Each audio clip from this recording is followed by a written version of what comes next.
Alors aujourd'hui, je vais vous parler le jour où je suis rentrée dans une secte. Ouais, je sais. Alors avant de vous parler de ça, parce que c'est très important, parce que dans plusieurs de mes vidéos, cette personne va revenir. Alors je voulais vous parler de ma meilleure amie, de ma sœur, de mon autre, Mélanie. Je l'ai rencontrée depuis le collège, je crois qu'on avait 13-14 ans. Et depuis, on ne s'est jamais lâché. Donc imaginez, je vous laisse imaginer. Et voilà. Alors, du coup, comment vous expliquer ça? Donc justement, avec ma meilleure amie, donc avec Mélanie, euh, on adorait le chant. On adorait chanter, c'était... Waouh, franchement, on passait nos temps même à écrire des chansons qui étaient plus pourries les unes que les autres, mais on les écrivait, on s'éclatait en tout cas. Et en fait, ma cousine, qui était dans une école de chant pour prendre des cours, nous a proposé de venir avec elle. Donc du coup, on partait tous les jeudis dans cette école-là. Et c'était pas mal, franchement c'était pas mal. On faisait tout sauf chanter, mais c'était pas mal. Il faut savoir que ce prof était vraiment très très très bizarre, mais ça nous paraissait assez normal. Bon, du coup, ça ne l'était absolument pas. Je sais pas vous, mais arrivé à un âge, donc on avait, c'est ça, ça faisait un an qu'on se connaissait avec Mélanie, 13-14 ans. Et je sais pas si vous, ça vous l'a fait ou pas, mais on est tous passés par un âge où on adore tout ce qui est spirituel, la magie, la voyance, ouais, tout ça. Et en fait, ce prof de chant nous apprenait pas trop à chanter, mais plus à nous expliquer la Bible, qui il était, qui sa femme était. Parce qu'il faut savoir que pendant les cours, il y avait sa femme. Ouais, ouais, il y avait sa femme. Donc, je ne vais pas vous dire vraiment les vrais prénoms, mais il faut savoir que lui, c'était Jésus. Oui, oui, la réincarnation de Jésus. Et sa femme était Marie. Alors, vu comme ça aujourd'hui, ouais, effectivement, c'est du grand n'importe quoi. Sauf qu'à l'époque, on y croyait. Mais plus que tout, sauf que on était à fond, s'il vous plaît. On était à fond. Du coup, c'était devenu notre priorité, mais même les études, ça l'était absolument plus. Tout ce qu'on languissait, c'était le jeudi soir pour aller le voir. Mais vraiment pour aller le voir. On va l'appeler Philippe, hein, c'est mieux un Philippe. Donc tout ce qu'on voulait, c'était aller voir Philippe. Honnêtement, c'était notre première chose qu'on voulait. On en parlait, Mélanie et moi, mais c'était devenu même une compétition. C'est-à-dire, laquelle des deux, il avait fait plus de compliments. Parce que de temps en temps, on va dire qu'on avait donc 1 heure moi, 1 heure Mélanie, 1 heure ma cousine. Ma cousine était beaucoup plus vieille, hein, puisque c'est elle qui nous amenait en voiture, je crois qu'elle avait 18-19 ans. Ça faisait au moins 5-6 ans qu'elle prenait des cours avec cet homme-là, avec Philippe.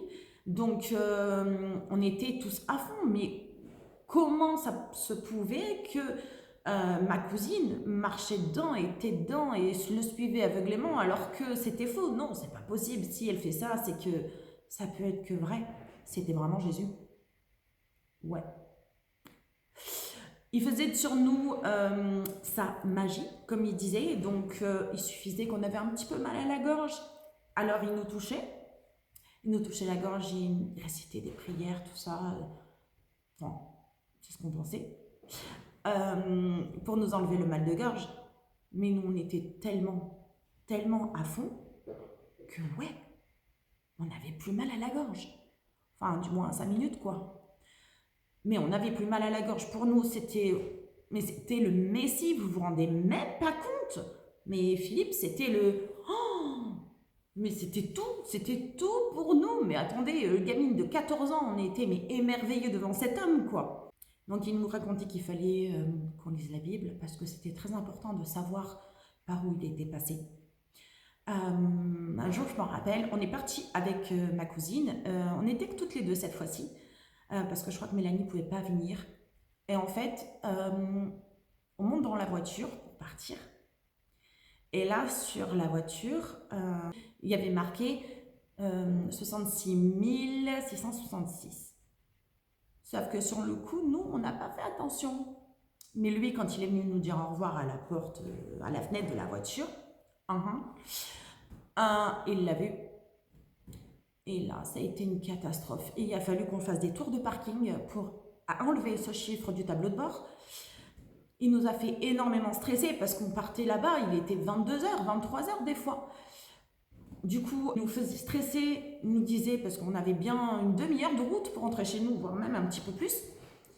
On était dans des états, mais c'était pas possible en fait de voir quelque chose comme ça.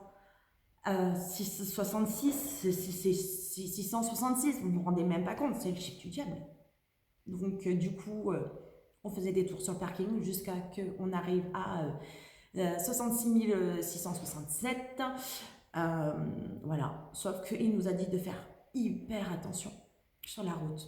Et là, ça a été le trajet le plus long de notre vie. Parce que bien évidemment qu'on le croyait. Bien évidemment. C'était... Waouh, notre Dieu. Et ça a duré comme ça pendant 1 an. On a très peu fait de cours.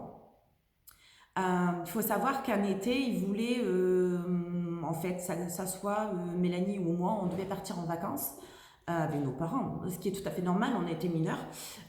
Sauf que non, pour lui, c'était pas possible, sachant qu'il nous avait proposé des cours d'été. Ouais, des cours d'été. Sauf que mes parents, non.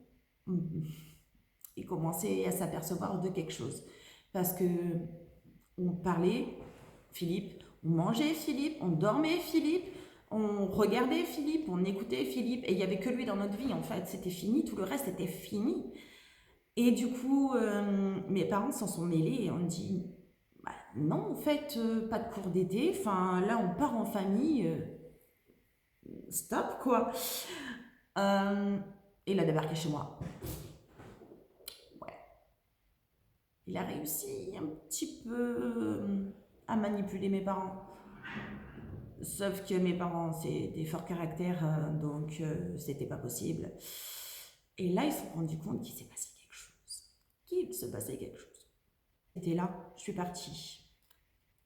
Je suis partie avec mes parents, on est parti 1 semaine. Je fais la gueule pendant 1 semaine. Ça, c'est sûr. Avec Mélanie, on s'était dit, on va lui envoyer une carte postale à Philippe et à sa femme. Donc, Mélanie, c'est ce qu'elle a fait. Il lui a envoyé une belle carte postale avec une jolie lettre à l'intérieur. Moi aussi, j'ai envoyé une belle carte postale. Sauf que sur l'enveloppe... Bonjour Duchesse. Sauf que sur l'enveloppe, j'avais juste marqué Philippe et pas le prénom de sa femme. Ouais. Catastrophe. Une catastrophe. J'étais la pestiférée du groupe.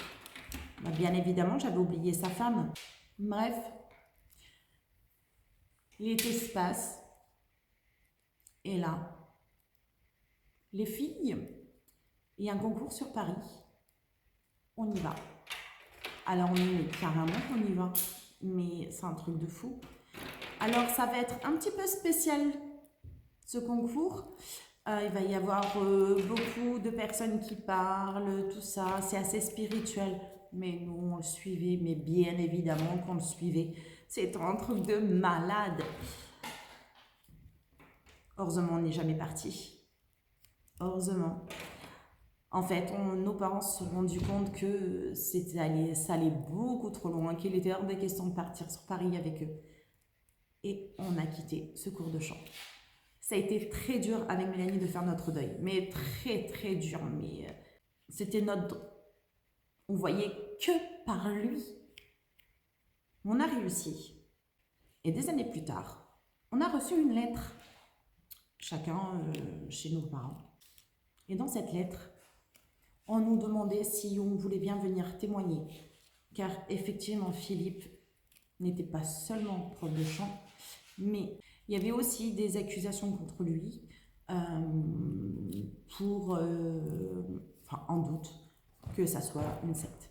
Il y avait plusieurs filles qui avaient témoigné. Il y avait aussi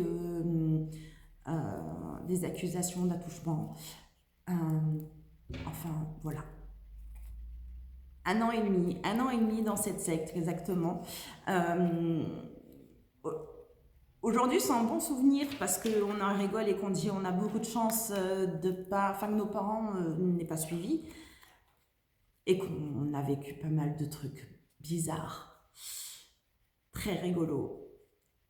Mais imaginez-vous, je sais pas ce que serait passé si on serait vraiment parti à Paris.